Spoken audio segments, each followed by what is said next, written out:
con Carolina Villano Austria, senadora de la República, secretaria general del Partido Revolucionario Institucional, toda una trayectoria en Hidalgo. Le agradezco mucho esta entrevista cara a cara, EFETA. Al contrario, Carlos, gracias a ustedes, con mucho gusto. Hemos vivido en los últimos meses el ascenso de Claudia Sheinbaum al poder como una mujer, y dentro de esta radiografía que se da históricamente de lucha, de empoderamiento de las mujeres, aparece Carolina Villano. Aparece Carolina Villano, oriunda de Tepehuacán de Guerrero, que va posicionándose en diferentes escaños a nivel del Partido Revolucionario Institucional, pero también a nivel de la palestra pública. Ocupa varios cargos, y cargos que son decisorios al final de cuentas, y generan una estatura política muy importante que en Hidalgo la gente se ha apremiado este tipo de condiciones. Y ahora, dentro del empoderamiento de las mujeres, Carolina sigue siendo figura. Carolina Villano, ¿cómo explica dentro de la palestra pública en esta lucha de tantos años ese empoderamiento femenino? Mira, en primer lugar, del origen que sea, es un hecho histórico el que una mujer esté al frente del país. Evidentemente, para nosotras las mujeres, particularmente para las feministas, pues queremos que sea una mujer que haga un buen gobierno. Nosotros esperamos que una mujer haga cierta diferencia en varias cosas. Primero, en que fomente la unidad. Segundo, que sea proclive al diálogo, a la construcción de acuerdos, porque eso es lo que hacemos las mujeres, incluso en nuestros hogares, ¿no? También queremos a una presidenta, pues, que luche para combatir la desigualdad que afecta en mayor medida a las mujeres, la pobreza que afecta en mayor medida a las mujeres, la violencia que afecta en mayor medida a las mujeres. Yo creo que debe haber una perspectiva de género, no solo discursiva. Me parece que es el tema en el que vamos a poner mucha atención para celebrar verdaderamente este ascenso de una mujer. Claudia Sheinbaum ha señalado en estos días que va a construir la Secretaría de las Mujeres. Empiezan a ver y empiezan a perfilarse instrumentos muy importantes. Sin embargo, dentro de todo este escenario, hay un problema de representación que tiene la oposición en México al haber sido erosionada en el último proceso electoral. Entonces, bajo esta erosión, ¿cómo va a jugar la oposición, en este caso el PRI, para empoderar a las mujeres dentro de este proyecto? ¿O la postura que tiene en determinado momento Carolina Villano es distinta a la forma de empoderamiento femenino que debe tener o que va a manejar Claudia Sheinbaum? ¿O ustedes se suman a este tipo de acciones que tiene Morena? Yo siempre voy a apoyar las políticas que se hagan a favor de las mujeres. Siempre lo he hecho. Toda mi historia de vida he promovido muchas reformas, construí un modelo de protección de derechos de las mujeres en Coahuila que hoy sigue vigente, con 5 centros de empoderamiento y justicia para las mujeres. Y soy una creyente absoluta de que las mujeres, para poder salir de la violencia, necesitan tener independencia, autonomía, empoderarse. Entonces, es muy difícil que una mujer, pues que esté en un círculo de violencia, que no tenga ingresos, pueda salir de ello. Primera. Y segunda, yo te diría, si va a haber una Secretaría de las Mujeres, ¿por qué no hacemos una Secretaría de los Niños y Niñas? ¿Quién atiende hoy a los niños y niñas? El DIF. En realidad, yo no quiero que sea algo discursivo lo de las mujeres, porque tenemos un Instituto de las Mujeres. Si va a ser secretaría para darle mayor jerarquía, y me da mucho gusto. El instituto también es parte del gabinete. Lo que pasa es que aquí no hay sesiones de gabinete porque pues están anulados todos, solo hay una figura. Yo celebro la decisión, pero hechos son amores. En la Cámara de Diputados ya no hay perspectiva de género para el tema del presupuesto. Esa perspectiva de género nosotros se la colocamos hace unos 12 años en la Cámara al presupuesto. Ya no existe. No por darle programas de subsidios a las mujeres, eso es perspectiva de género estrictamente, La perspectiva de género quiere decir tener claro la condición de la mujer cuando tú estás generando un programa, una política pública, la condición de desventaja. Incluso para juzgar a una mujer, debe tener una perspectiva de género el juzgador. Yo creo que la Secretaría en sí misma no te resuelve nada. Lo que te resuelve es un presupuesto con perspectiva de género, porque lo que no está en el presupuesto no existe. Nada más existe discursivamente. Pero también me parece que necesitamos quitarle lo patriarca al gobierno. El gobierno del presidente Andrés Manuel es un gobierno patriarcal, absolutamente patriarcal. Perdón, ¿no lo fue la estructura priista durante más de 70 años, donde vimos sucesivamente un poder precisamente que pasaba de gobierno a gobierno con figuras de hombre, y no solamente eso, sino la estructura como tal de la Constitución Política de México no permitía tampoco el ascenso de las mujeres? Son dos cosas. No hay aquí una lucha histórica que hay que ponderar, o sea, porque las luchas históricas se concretan finalmente en conquistas sociales, y lo que perfila Sheinbaum puede tener también sus lados de vacío, evidentemente. Y habría que apelar precisamente a esta condición de que la Secretaría de las Mujeres, pero en sí mismo el gobierno, atendiera a esta condición de reivindicar precisamente esta lucha emancipatoria que ha tenido la mujer en México. Son dos cosas muy diferentes a las que me estoy refiriendo. Nosotros vivimos en un país todavía muy machista y muy misógino. Yo creo que Claudia tuvo muchas ventajas porque la promovió pues el presidente, que nunca se constituyó en jefe del Estado mexicano, más bien casi líder de su partido, y el aparato participó y ayudó. Igual hubiera sucedido si fuera hombre o mujer, lo hubieran hecho igual. Pero me refiero a que no era fácil. En épocas pasadas, a mí no me ha sido fácil participar como mujer, no me ha sido fácil. Entonces, yo creo que hay muchas resistencias todavía. Perdón, Carolina, ¿no le ha sido fácil inclusive dentro de la estructura del PRI? Dentro de la estructura del PRI, No me ha sido fácil ¿Usted tuvo contrapesos? No me ha sido fácil ni afuera ni adentro. O sea, con la sociedad misma ha sido más fácil, con la sociedad misma. ¿Por qué? Porque yo fui diputada local a los 27 años, 26 años, y la gente nunca me cuestionó porque fuera mujer. Porque la gente del pueblo, la gente de las comunidades, lo único que quiere es que le cumplas, que llegues a la hora que le dijiste, que le cumplas lo que le comprometiste. No te pregunta ni tu edad ni tu condición de género, solo pide eso.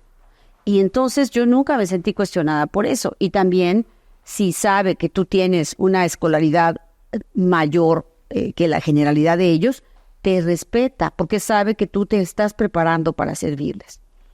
Pero regreso al tema de la actual de México y del PRI que tú señalaste anterior. Yo creo que nosotros, incluso el presidente Peña, fue el que mandó la iniciativa para la paridad a la Cámara de Diputados. Él lo hizo. Entonces, me parece que nosotros, el PRI ha sido el más promotor de la participación política de las mujeres. Hemos tenido muchas gobernadoras, hemos tenido muchas dirigentes de este Comité Nacional. Es decir, nosotros sí le hemos abonado, incluso el programa de oportunidades, a mí me parece que era un gran programa, porque centraba todo en una mujer en la comunidad a la que le dábamos el dinero y ella le decíamos, a cambio de eso, tú tienes que ir a checarte para que no te dé cáncer cervicuterino, cáncer de mama, a checarte para estar cuidándote a ti como mujer, porque si no, tú te vas a poner al final de la lista. Nosotros queremos que te pongas al principio de la lista, a ti. Le decíamos, los niños tienen que ir a la escuela, porque si dejan de ir a la escuela, porque le estábamos buscando que la piedra angular del cambio, de combatir la desigualdad fuera de educación, llevas a los niños a la escuela. Se les daba la beca, más dinero a la beca de niñas que de niños, porque cuando una familia no tiene dinero, sacrifican a la niña y le dicen que vaya a la escuela al niño porque la niña se va a casar o que se quede a cuidarnos. Eso es en su concepción. Por eso se le apoyaba más. Y luego, toda esta corresponsabilidad era para que la mujer se empoderara, creciera.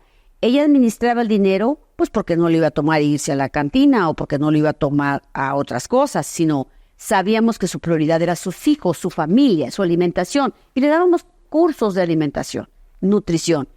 Ese programa se trataba de que yo cuando fui la primera vez, Carlos, la candidata a diputada local, las mujeres de las comunidades, tengo las fotos y me conmueven, están agachadas, no me voltean a ver cuando yo estoy hablando.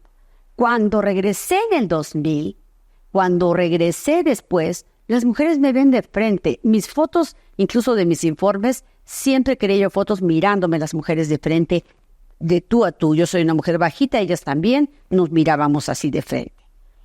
Eso me gustaba. Así las dos juntas, empoderadas, con todas las mujeres. Ese cambio se dio gracias a esos programas, pero tenían perspectiva de género. Hoy no tienen perspectiva de género.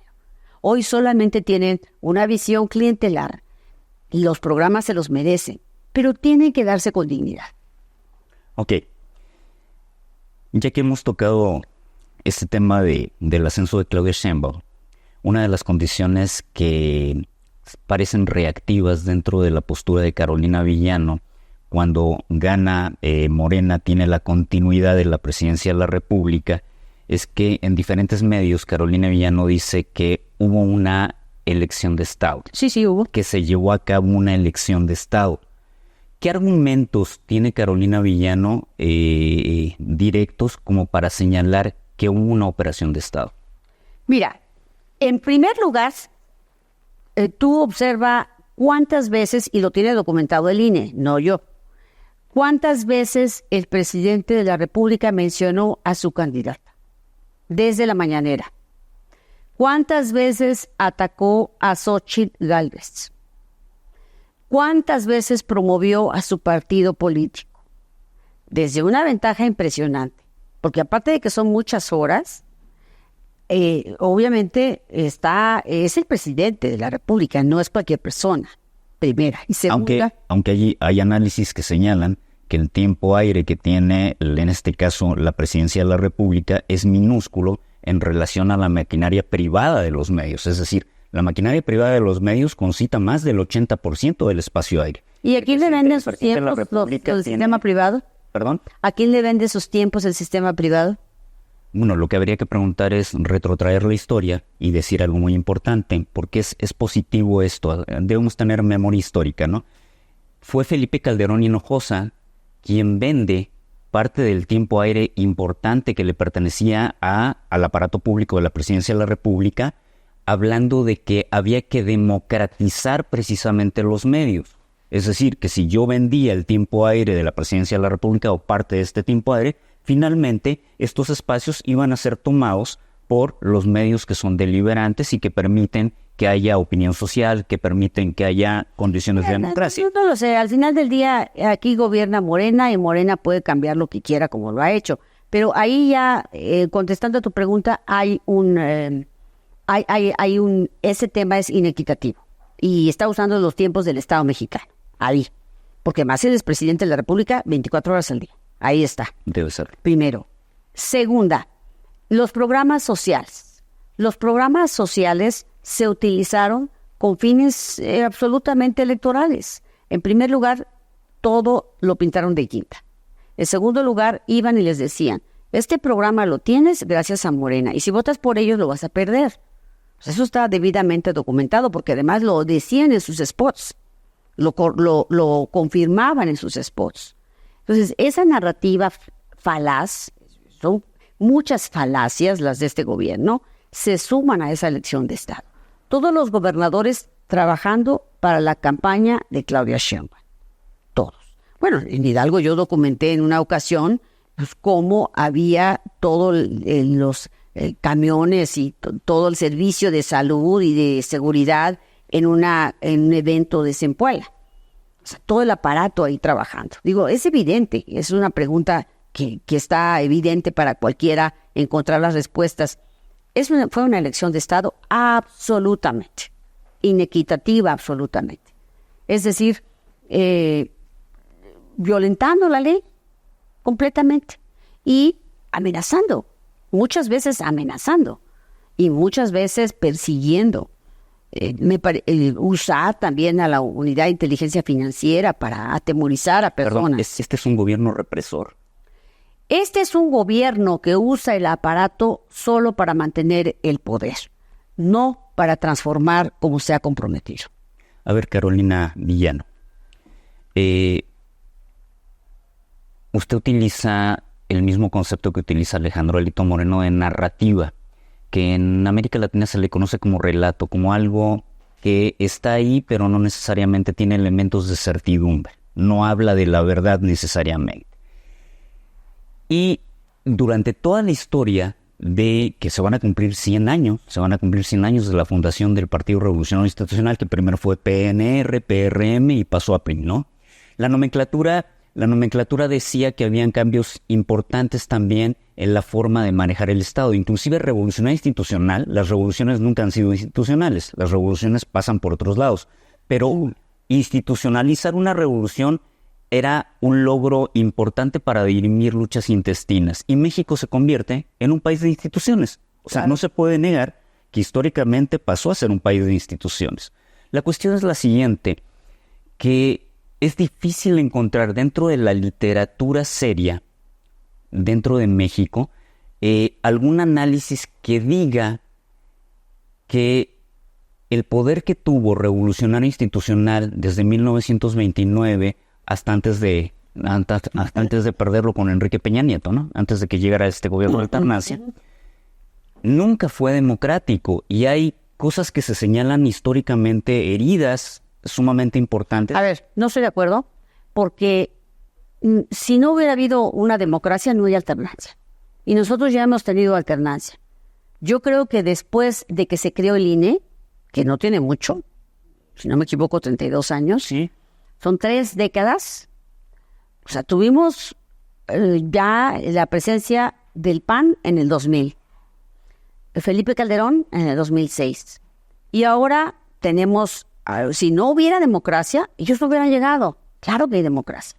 Puedo reconocer que antes de eso, nuestra democracia era absolutamente imperfecta. Puedo reconocer que era una época que no podíamos celebrar una democracia como tal. Lo puedo reconocer. Pero de ahí para acá, yo creo que la hemos perfeccionado entre todos. Es una institución que nos ha dado certeza, muy valiosa, tan valiosa que hoy no estamos como Venezuela, tan valiosa que nadie duda que ganó Claudia Sheinbaum, tan valiosa que hoy estamos en paz, no tenemos una lucha. A mí me parece que no podemos dejar de reconocer eso. Y también me parece que en el 21, uno de los grandes logros que hicimos, cuando este partido abrió sus estatutos a una coalición que estaba prohibida, logramos detener las reformas constitucionales que hoy están promoviendo. Y también logramos que no destruyeran al INE. O sea, lo que me parece increíble es que hoy ya usaron la escalerita y hoy la quieren echar para abajo. Eso me parece increíble. Me parece que lo que criticaban hoy es justamente lo que están haciendo. Me parece deleznable. ¿Por qué? Porque además estamos en el siglo XXI. Criticaban ellos cosas del siglo pasado y yo creo que muchas tenían razón. Pero ¿por qué las quieren volver a hacer? Porque ellos llegaron con esa crítica y esa narrativa. Lo mío no es una narrativa. Decir que fue una elección de Estado no es narrativa, es una realidad. Y en realidad el INE documentó muchas cosas. Simplemente, mira, yo fui candidata al gobierno de Hidalgo.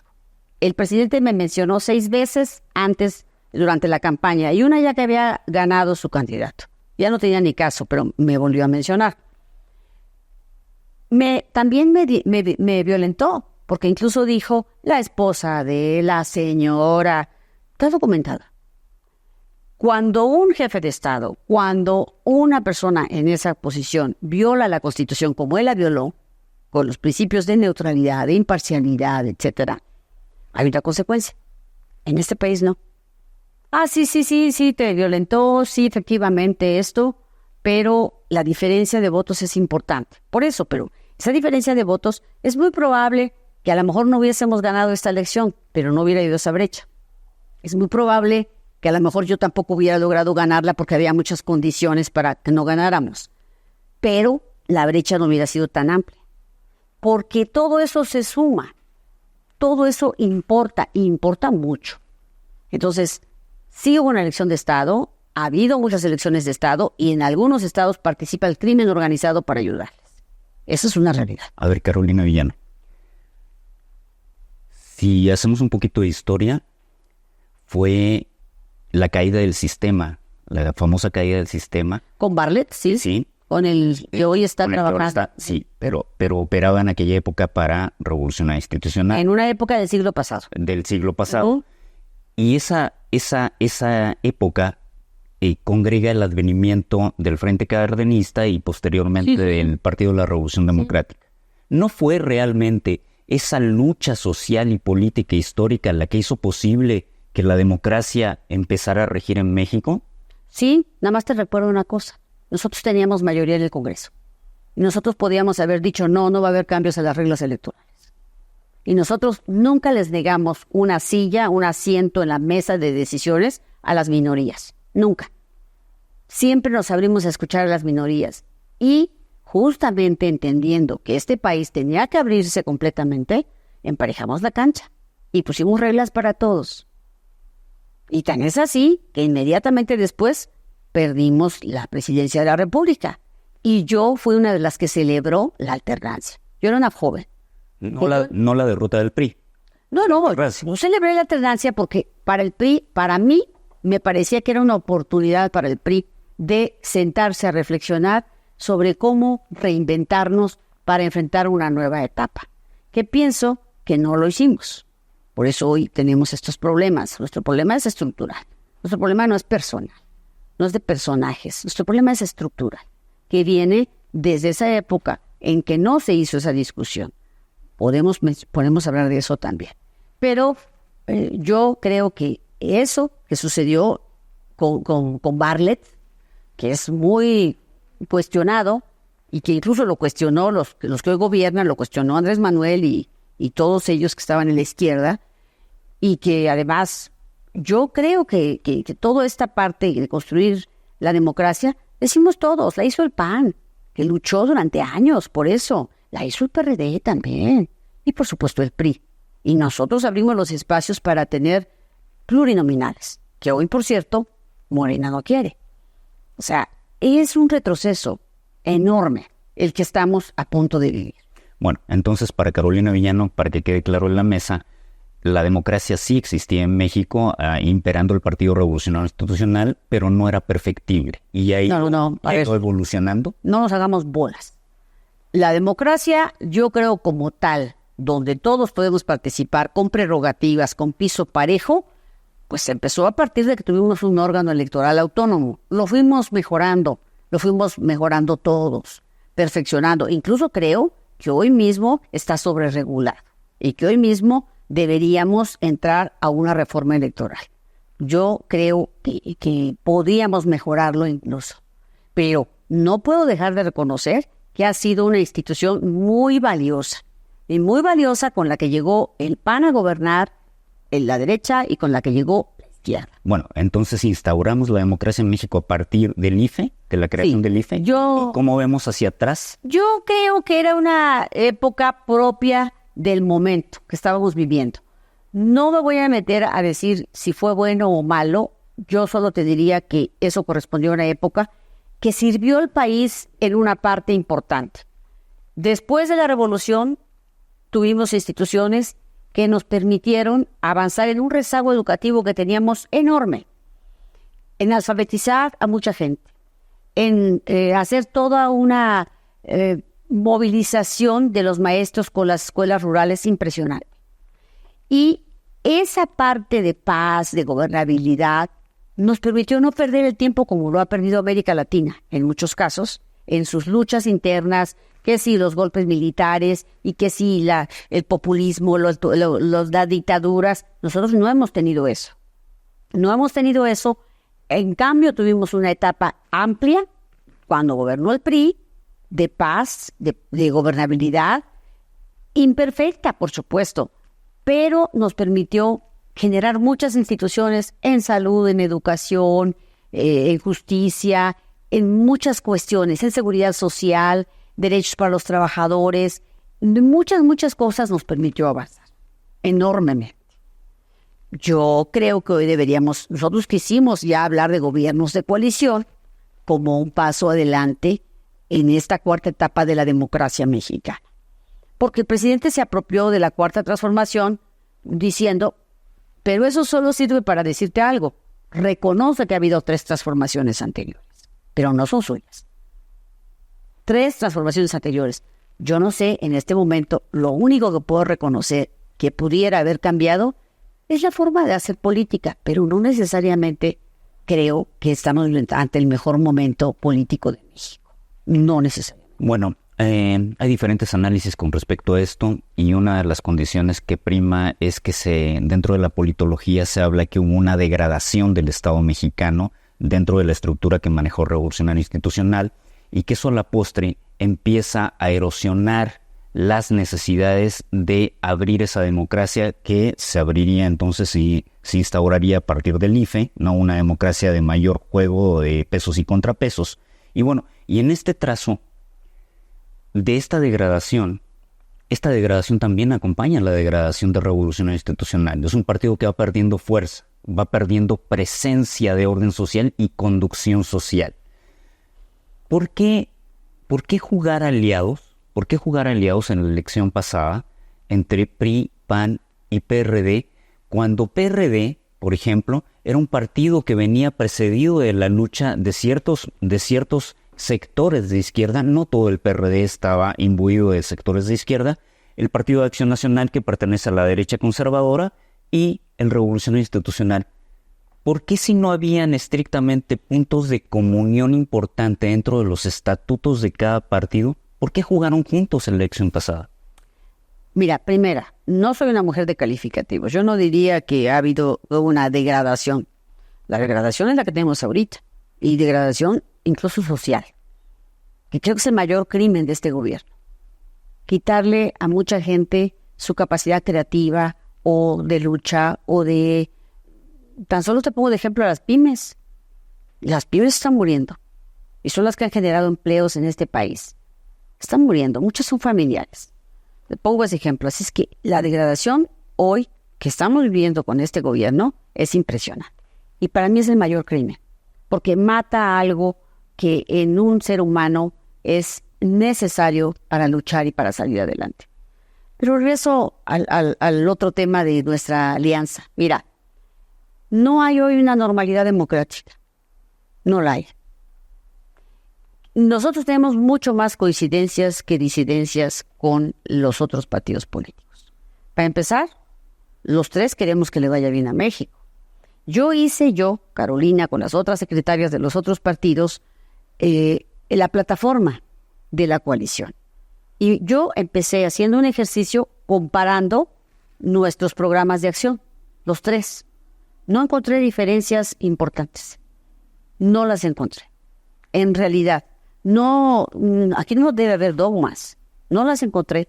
Sí, encontré muchas coincidencias. Yo hice ese ejercicio para poder concluir en no tener contradicciones.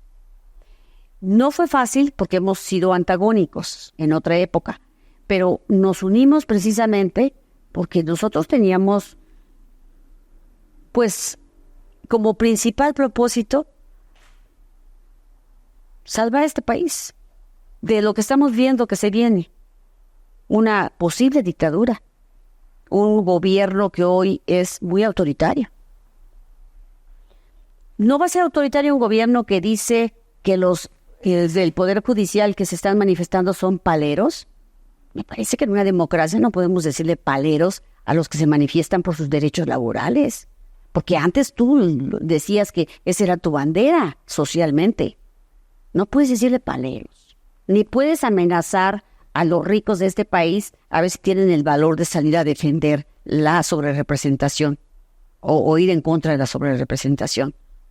Él sabe que no lo van a hacer porque les ha dado muchos negocios. Pero a los ricos no les importa porque con su dinero y su poder pueden comprar la justicia. Entonces, esto sí se llama degradación. A ver, perdón. Los ricos con su dinero pueden comprar la justicia en este país, entonces, claro. Entonces, ¿qué papel juega el Poder Judicial? No, bueno, el presidente acusa, no, por eso, ¿hay corrupción en el Poder Judicial? No, me estoy refiriendo a que si se cambian las reglas del juego, ellos van a poder comprar la justicia, pues se va a partidizar. Se va a partidizar, ¿ellos qué les puede importar? Lo único que les puede importar es que no va a haber inversiones de otros países. ¿Por qué? Porque no va a haber certidumbre jurídica. Porque no hay ese incentivo que se requiere en cualquier país para que haya confianza. Es lo único que les puede importar, que sus negocios no prosperen por eso. Pero de ahí en fuera, el presidente todas las mañanas les habla a los pobres y en la noche cena con los ricos. ¿Cuántas fotografías has visto tú del hombre más rico de México que triplicó su fortuna, que se llama Carlos Slim, con el presidente de la República? ¿Lo mismo lo has visto en el tren? ¿Al quien le dio los negocios? Ellos pueden agarrar sus cosas e irse a vivir a otro país sin ningún problema. Ok, quiero decir algo para que no quede en vilo. El presidente siempre tiene otros datos, habitualmente. Y en esto, el presidente López Obrador ha publicado recientemente un libro de despedida del encargo, al menos de despedida del encargo de jure, no sé si de facto, ¿no? Pero de jure se está despidiendo del encargo. El libro se titula Gracias, y en ese libro hace todo un análisis de la serie de privilegios que mantenía el Poder Judicial, no solo de los salarios, que los salarios van más allá de inclusive el salario que percibe el presidente de la República en México. Y se supone que por constitución nadie puede ganar más que el presidente de la República en este país, al menos en el área pública. En el área privada es otra cosa, es otra discusión. Pero aquí, por ejemplo, toda esa narrativa y ese análisis que hace finalmente, en donde pone a diferentes actores de diferente tiempo, inclusive a Diego Fernández de Ceballo operando para una empresa de jugos del Valle en aquella época y tratando de generar que los impuestos que se tenían que pagar fueran finalmente arreglados de forma legal. Hemos tenido en este gobierno un ejemplo paralelo. López Obrador en determinado momento también fue a que se auditaran empresas importantes. Una de ellas es Walmart, me parece que está ahí, y otros grupos Salinas. Y en ambos casos, lo que ha trascendido en la información es que hay una persecución política. Y lo que dice López Obrador es que esto no es verdad, que lo que existe es un despliegue directo del Estado hacia controlar los privilegios. Vamos por muchas preguntas. No es una pregunta, es un contexto que hay que tener en cuenta porque si ¿Pero no, cuál es la pregunta? La pregunta es, ¿el Poder Judicial realmente es un poder que siempre defendió al Estado mexicano y ahora se ve atacado por ese Estado mexicano? Tu reflexión es importante y te voy a hacer unas 2 preguntas para contestar. ¿Tú crees que Saldívar, cuando llegó al Poder Judicial, no debió haber renunciado a sus privilegios o incluso a su posición? ¿Arturo Saldívar? Lo hace Lenia Batres. Estoy hablando de Arturo Saldívar. ¿Tú crees que Arturo Saldívar debió haber aceptado ser presidente de la Corte y quedarse ahí y recibir esos que llaman privilegios del presidente? ¿Tú crees que Olga Sánchez Cordero debe seguir gozando de su pensión? Hay que decir algo. No. Es interesante hablar, sí, es interesante también poner el concepto de moralización y ética pública que empezó a surgir en este gobierno. No se hablaba mucho de la moralización del encargo, ¿no? A ver, yo en primer lugar te diría de todo este embrollo que has planteado, son varias ideas juntas. Mira, primero, yo nunca voy a estar de acuerdo con que la Judicatura Federal gane más que los jueces locales o que la Judicatura local. Nunca voy a estar de acuerdo. Yo fui presidenta de un tribunal. Sí. Y tan importante es el trabajo que hace un juez federal como un juez local. Un juez local que resuelve sobre muchas cosas que tienen que ver con la familia, con el patrimonio, con la libertad, muchas otras cosas. Yo no estoy de acuerdo con eso, porque el trabajo de uno vale igual que el otro. Claro, el juez federal tiene un gasto adicional, constantemente lo mueven para que no haga relaciones en donde es una parte de la política de la Judicatura Federal. Y eso le significa, pues, erogar gastos de renta de una casa, ni modo que compre una en donde llegue, pues nunca va a poder hacerlo. Le eroga gastos llegar y una escuela y otra, y sus hijos, su familia. Cierto, eso es una verdad. Sin embargo, los poderes judiciales locales no tienen establecido en el presupuesto un porcentaje del presupuesto del Estado. Lo tienen que litigar cada año. Eso no les da independencia. Ahora, hablar del Poder Judicial con la población en general no es un tema sencillo, porque yo fui presidenta del tribunal y lo que me propuse es acercar la justicia a la gente. Por eso yo tenía 3 palabras de las que derivaba todas las acciones. Un Poder Judicial accesible, humano y transparente. Para hacerlo accesible hice muchas cosas para que la gente pudiera acceder más fácil. Para hacerlo transparente, pues que se diera cuenta de qué hacíamos. Publicamos cosas, abrimos, inauguré ahí el espacio de transparencia judicial. Yo fui fundadora del Consejo de la Judicatura. Entonces, los poderes judiciales en su generalidad, sobre todo el federal, es mucho más fácil de leer porque tienen una sola estructura, un ente donde puedes ver toda su estadística. No así los 32 estados, que muchos son muy opacos, no enseñan su estadística y no muestran sus expedientes, no muestran lo que hacen. ¿Por qué? Porque en la opacidad, pues el más vivo gana. Pero además, no han entendido que es un gobierno judicial. O sea, yo te diría que esto debiera ser una oportunidad para que visibilizar al Poder Judicial, porque nadie lo ve, son invisibles. Hoy los jueces se han visto obligados a salir a hablar en público. Eso, o algunos lo hacen. ¿Cuál es el reto más grande de la oralidad? Que tienen que resolver en ese momento. Tiene que ser una gente muy capaz para hacerlo. Por eso el Consejo de la Judicatura Federal, sus exámenes de oposición son muy duros. No ha sido. Yo dejé una carrera judicial impecable en el Estado Unida. ¿Qué han hecho los que han llegado? La han destruido para darle paso al influyentismo, para darle paso a los amigos del régimen. Yo, siendo una política en mayor medida, instauré la carrera judicial y muchos que llegaron por sus méritos, no me lo deben a mí. Y se los dije claramente. Cuando un magistrado llegó a mi oficina y me dijo, porque yo no les decía quién era el jurado, lo decía hasta la mera hora para que nadie tuviera relación con ellos. Llegó y me dijo, oye, nada más vengo a preguntarte cuál es la línea. ¿A qué juez hay que apoyar? ¿A quién hay que sacar? No, le dije, al mejor. Por eso son 3 exámenes. Psicométrico, escrito y presencial. Al mejor quiero. No lo podía creer. Eso hay que hacer hoy en día.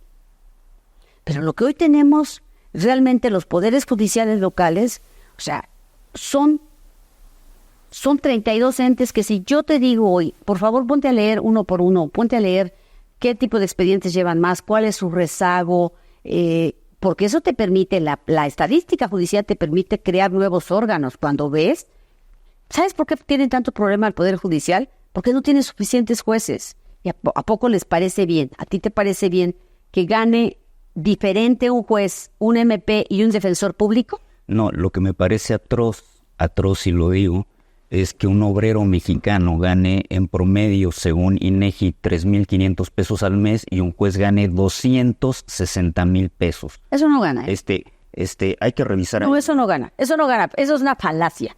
Una falacia es... ¿Eso gana 10,000 pesos un juez? No. A ver, un juez federal debe ganar unos 100,000 pesos, 120,000 pesos y tiene que pagar renta porque no está viviendo en su ciudad, ¿no? Y tiene que pagar muchas cosas porque llega y se instala. ¿Y los salarios de la Suprema Corte? Yo creo, para mí, son excesivos. Yo creo que son excesivos. Yo creo que los jueces locales, algunos ganan bien, pero, por ejemplo, los de Hidalgo ganan muy mal.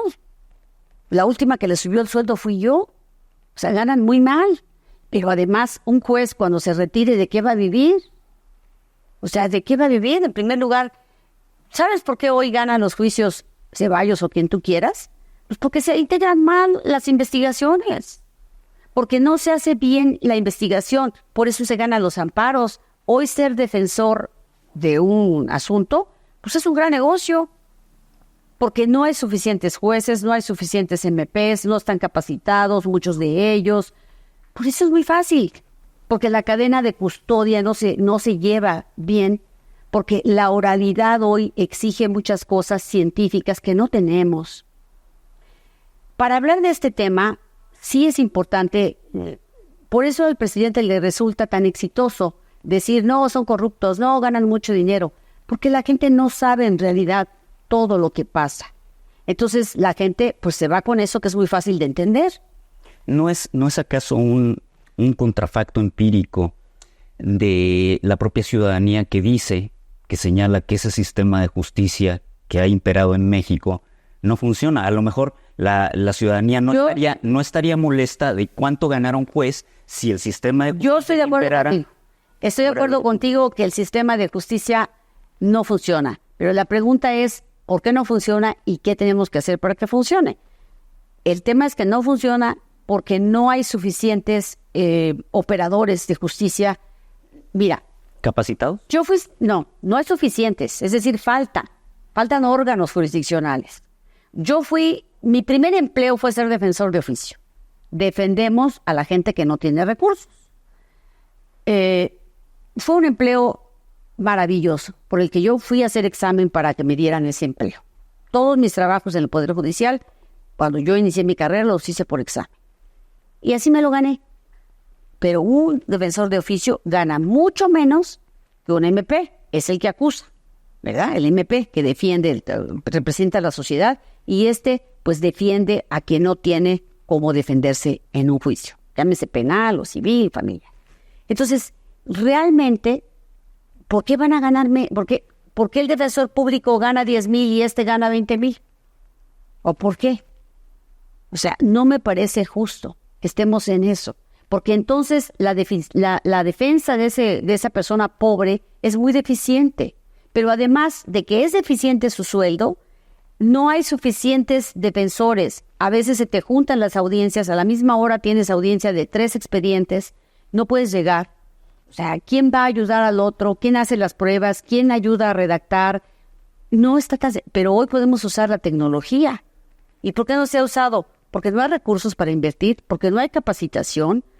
Y yo lo que he propuesto, y aquí te lo quiero decir, es que haya un órgano con autonomía que lleve la política pública de justicia, para que podamos estandarizar, evaluar, revisar, porque las cámaras de diputados federales, incluso yo he formado parte de varias de ellas, les hemos dado muchas responsabilidades al Poder Judicial federal y local. Un nuevo sistema de justicia penal, un nuevo código de procedimientos civiles, un nuevo sistema para adolescentes, la justicia alternativa, entre otras cosas, la justicia laboral.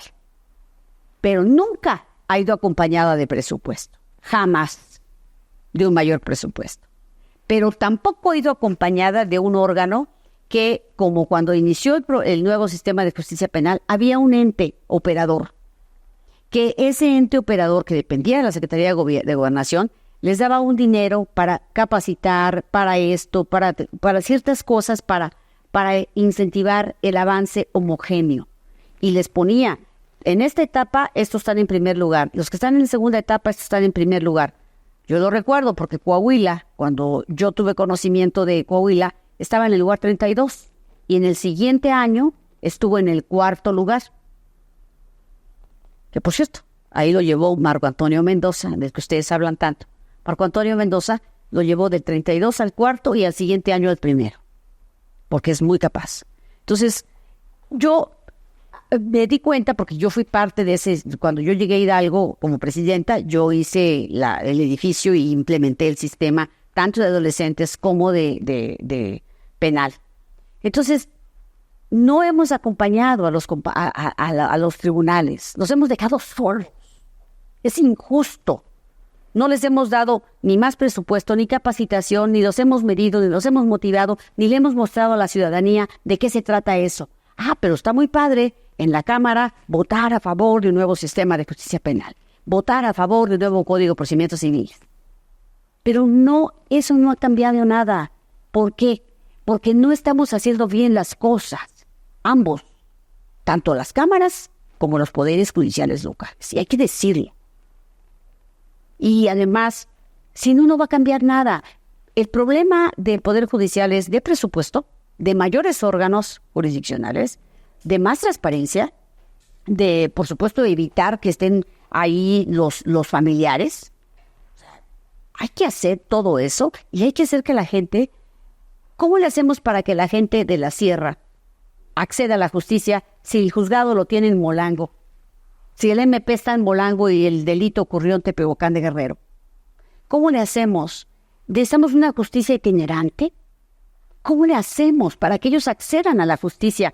¿O acaso por elegirlos en el voto popular eso se va a arreglar? Eso no se va a arreglar. Nos va a costar mucho dinero. Va a ser color guinda el Poder Judicial.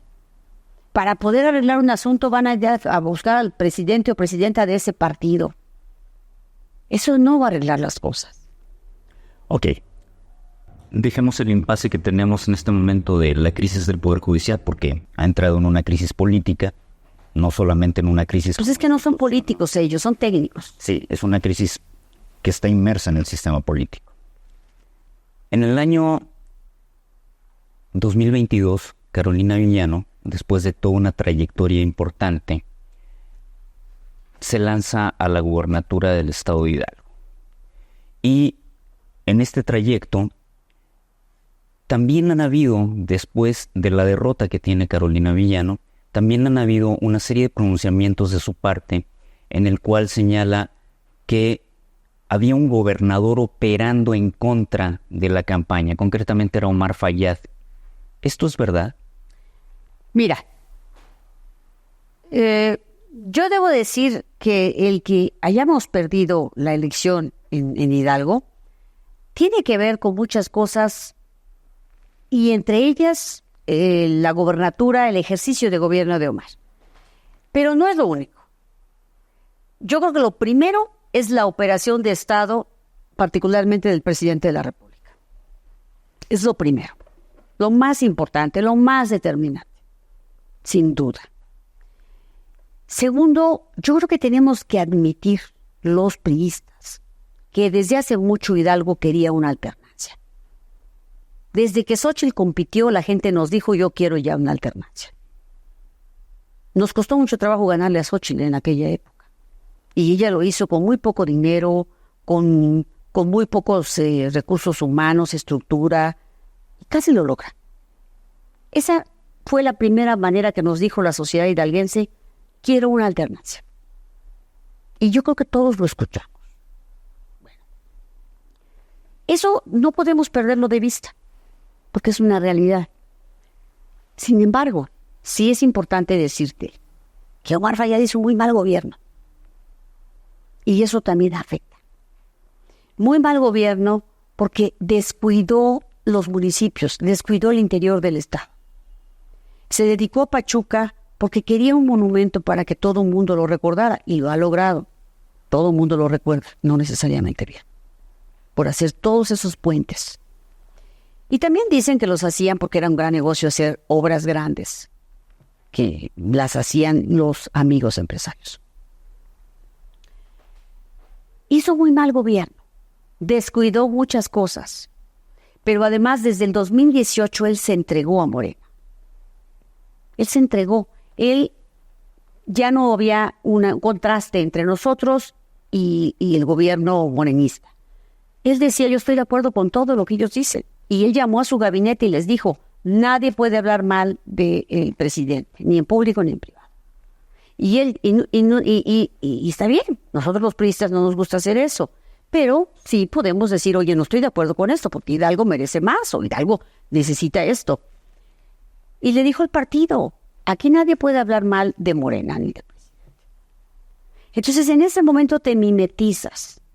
Y si la gente dice, son lo mismo, pero estos son más nuevos, pues va a optar por lo nuevo. Necesitas ser diferente para que la gente diga qué quiere. Demostrar. Y las cosas, obviamente, la derrota que tuvimos en 2018 A mí que no me vengan con que hoy perdimos muchas cosas. Oye, en el 2018 perdimos todo. La presidencia de la República, la senaduría, las diputaciones federales, las locales. Todo perdimos. O sea, no, nuestra circunstancia viene de atrás. Ahora, hizo muy mal gobierno. Un gobierno que está manchado por la corrupción. ¿Tú crees que cuando yo salía a campaña no me reclamaban todo eso? Para mí era muy difícil entrar, ni modo que me pusiera a hablar mal de su gobierno, si es un gobierno que emanó del PRI. O sea, tampoco me podía yo poner a adularlo, porque pues eso estaba muy alejado de la realidad. Mi campaña fue muy difícil porque no pude construir una narrativa opositora y tampoco de gobierno. Yo no podía decir, somos el mejor gobierno porque hemos hecho esto, lo otro, aquello, y tenemos que volver a votar por nosotros. Pero tampoco podía decir, miren, somos muy mal gobierno. Era muy difícil hacer una narrativa en medio de un gobierno que ya se había entregado a Morena y que había abandonado a los municipios. Carolina Villano piensa que hubo un pacto entre Andrés Manuel López Obrador y Omar Fayad. Mira, cuando yo empecé la campaña, que le eché muchas ganas, nadie puede negar eso, recorrí el estado casi 3 veces en mi camioneta, es decir, no en helicóptero como lo hizo él, en mi camioneta. Y además escuché a mucha gente y busqué a todos y sumé a todos. Les mostré mi confianza a todos, incluso a los que se habían dedicado a hablar mal de mí. ¿Por qué? Porque soy una mujer así, que le gusta sumar, incluir, sumar. Una mujer que no tengo miedo de nada, más que de la mediocridad, ¿eh? Entonces, déjame decirte que cuando fuimos a la campaña, yo sabía que estaba difícil, porque las encuestas son frías. Pero dije, podemos remontar si nos sumamos todos, si hacemos un gran trabajo, si todos se sienten parte del proyecto. Cuando yo empecé a subir en la encuesta, que incluso salió una encuesta en, no sé si el Universal o un periódico nacional, donde yo estaba a 5 puntos, después de llegar a la contienda con 30 puntos abajo. Entonces el presidente, yo sé que los mandó llamar y les dijo, váyanse a operar a Hidalgo.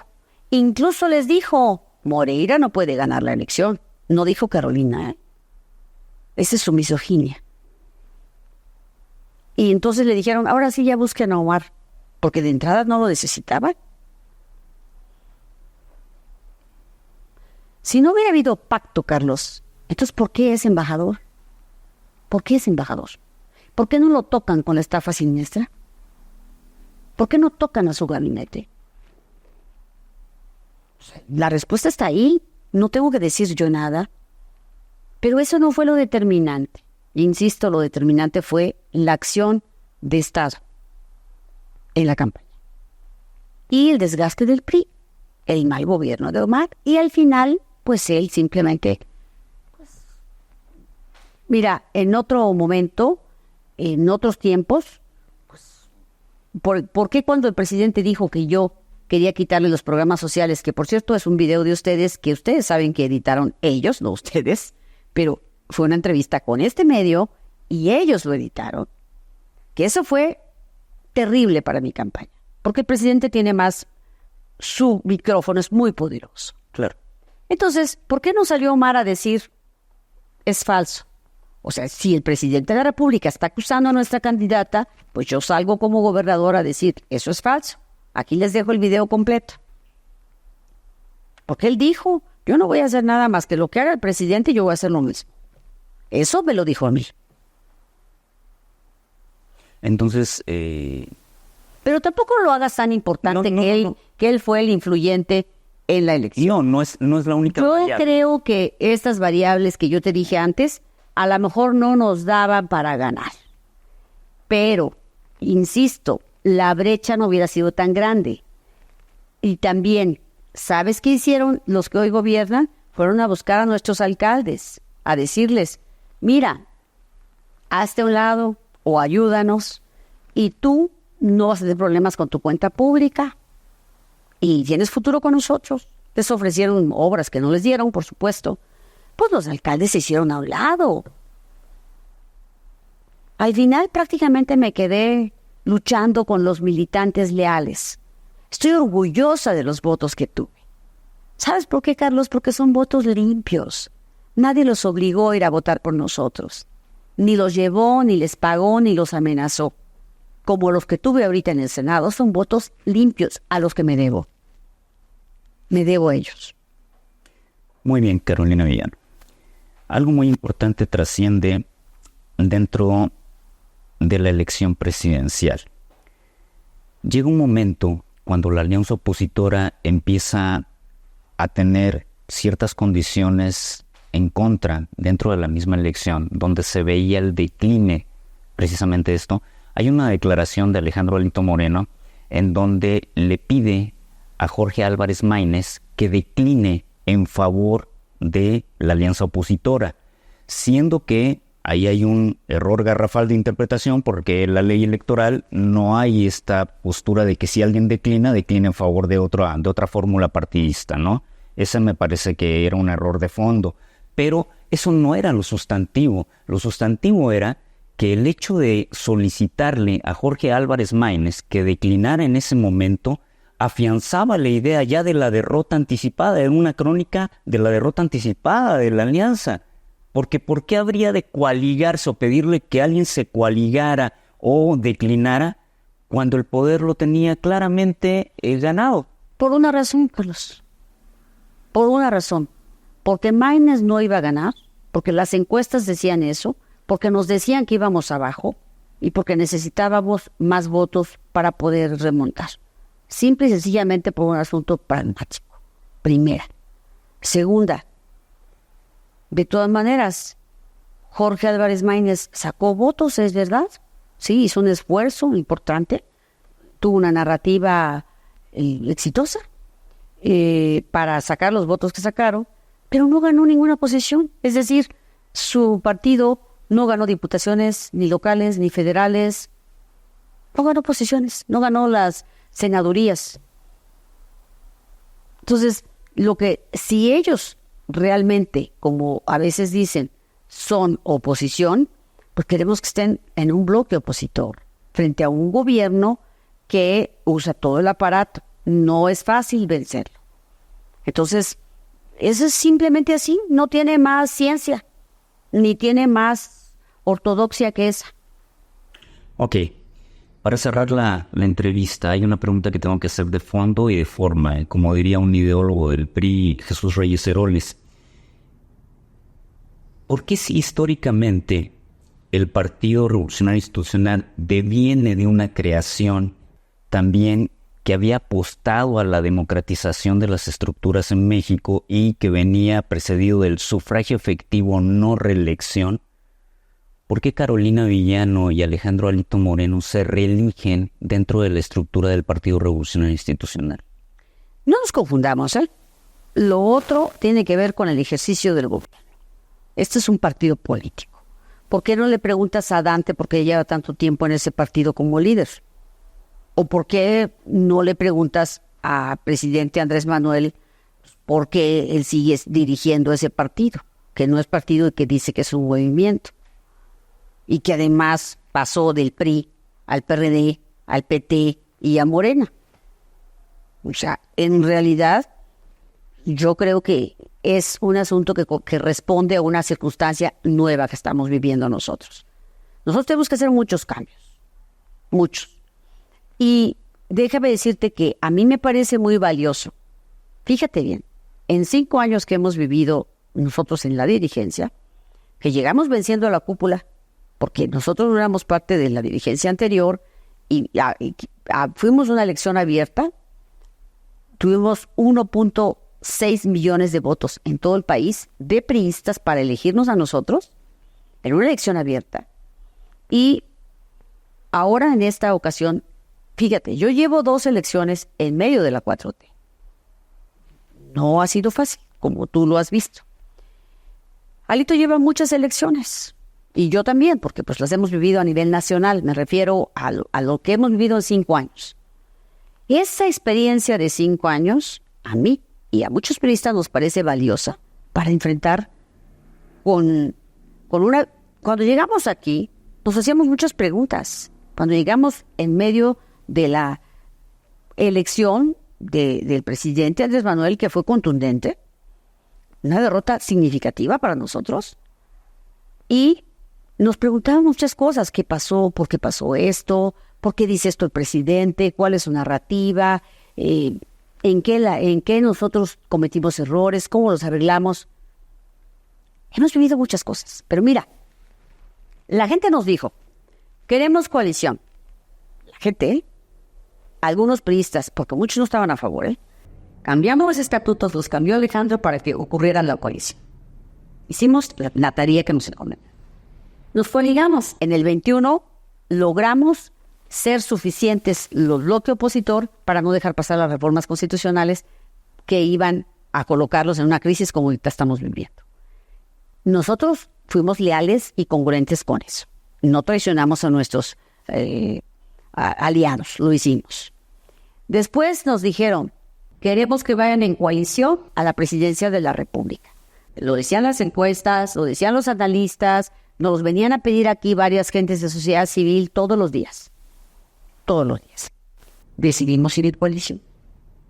Nos dijeron, bueno, es que sería conveniente que a lo mejor el PRI no lleve candidata, y entonces que la lleve el PAN y no sé qué tanto, y la encuesta, y construimos toda una cosa con sociedad civil. Hicimos la tarea que nos encomendaron. Escuchamos, hicimos eso. Salimos a la campaña. Todo lo que nos dijeron que hiciéramos. No queremos que votes la militarización. No queremos que votes contra el INE. No queremos que votes en contra de la apertura energética. Todo lo hicimos, Carlos. Hemos sido congruentes, coherentes con nuestros compromisos. Nos dicen, es que perdieron las gobernaturas. ¿Nosotros? Si todos los gobernadores entregaron, o por lo menos bajaron las manos, hoy son embajadores. ¿Quién las perdió? Desde el 18 las perdimos, numéricamente las perdimos. Y después viene esta elección, tanto la del 22, todas las que hemos vivido, y hemos perdido las gobernaturas. ¿Quién las perdió? ¿Dónde está Quirino, el de Sinaloa? Es embajador en España. ¿Dónde está la exgobernadora de Sonora? ¿Dónde está el exgobernador de Campeche? Perdón, seamos justos con el juicio. Seamos justos. Ahora, con esta experiencia que hemos adquirido, nosotros estamos seguros que podemos hacer un mejor trabajo, un mejor papel. No está fácil. No estamos en una circunstancia sencilla. Estamos en circunstancia compleja. Ocupamos a los mejores hombres, a las mejores mujeres. Los que no son resilientes, los que solo les gusta estar cerca del poder, ya se fueron. Entonces, estos rendimientos políticos decrecientes que ha tenido el Partido Revolucionario Institucional no se deben a la actuación de la dirigencia. La dirigencia no tiene arte ni parte en esto. Yo creo que sí tenemos alguna responsabilidad, Carlos. Sí, sin duda tenemos alguna responsabilidad. A mí me gustaría que me dijeran cuál. ¿Elegimos mal al candidato de Sonora? Elegimos al mejor. Nos coaligamos con Acción Nacional y con el PRD. ¿Qué hicimos mal ahí? Por ponerte un ejemplo.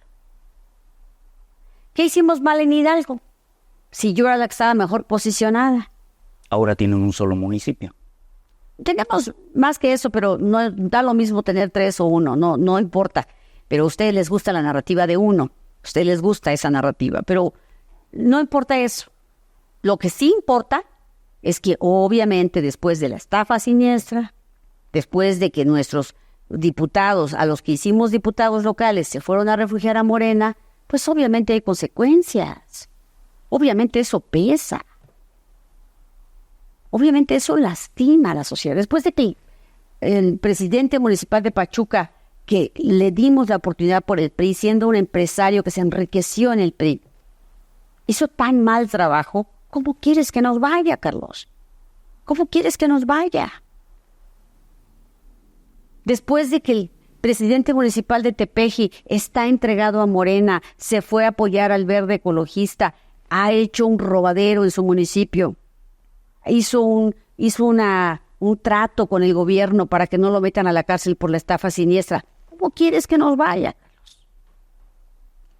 En Tepehuacán de Guerrero, 8 meses antes, metieron auditores disfrazados a las escuelas de medio superior y superior para operar con recursos públicos.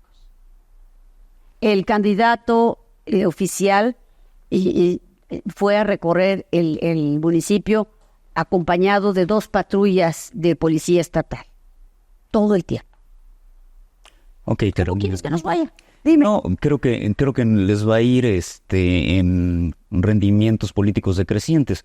Ahora, la gran pregunta social es... O sea, ¿tú crees que Morena está transformando el Estado? Hay mejor salud, mejor educación, mejor infraestructura, mejor seguridad, hay crecimiento en el empleo. ¿Morena está haciendo su chamba? No, yo lo que planteo... Pero que necesitamos darle opciones a la sociedad.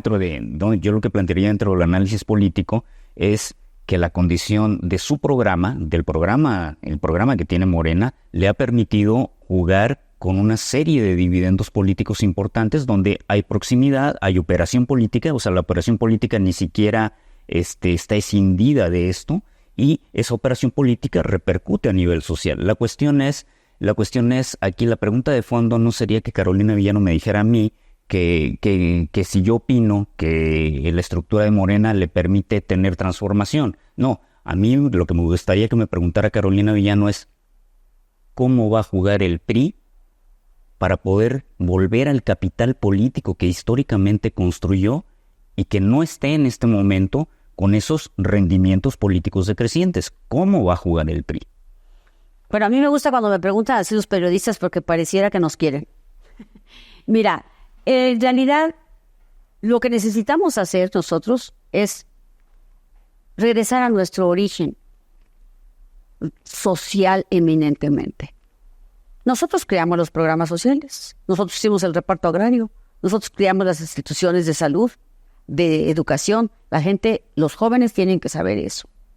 Eso que hoy se está deteriorando, nosotros lo hicimos. Tiene que saberlo. Nuestra narrativa tiene que ser de orgullo. Nuestra narrativa también tiene que ser de propuesta. ¿Qué sigue ahora? ¿Qué vamos a hacer? Este presidente ofreció combatir la corrupción. Óyeme, está lleno de corrupción hasta su familia. Oye, es increíble el cinismo.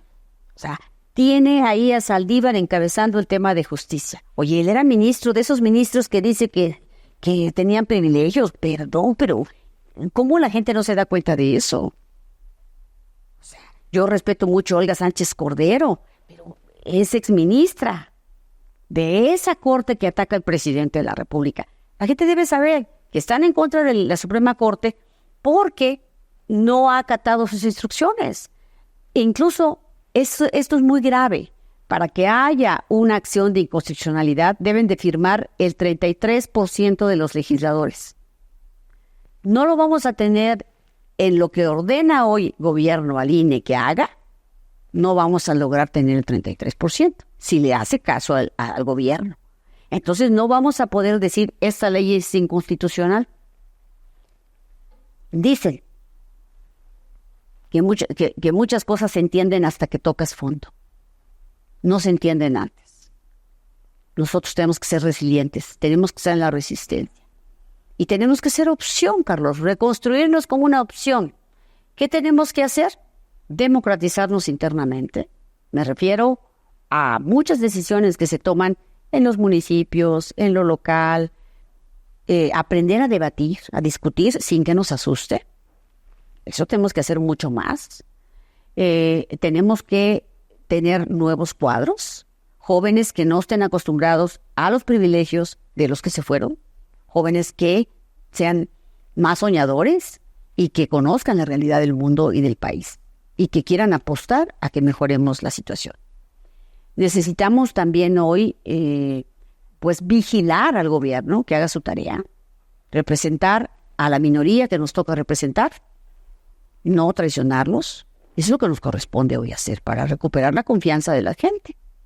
Demostrar en qué somos distintos, tenemos que demostrar. Nosotros, yo lo he dicho, lo reitero, estoy agradecida con Morena, porque nos limpió la casa. Que les aproveche. Agradezco mucho esta entrevista cara a cara de feta a Carolina Villano. Muchas gracias, Carlos, gracias a ti. Muchas gracias.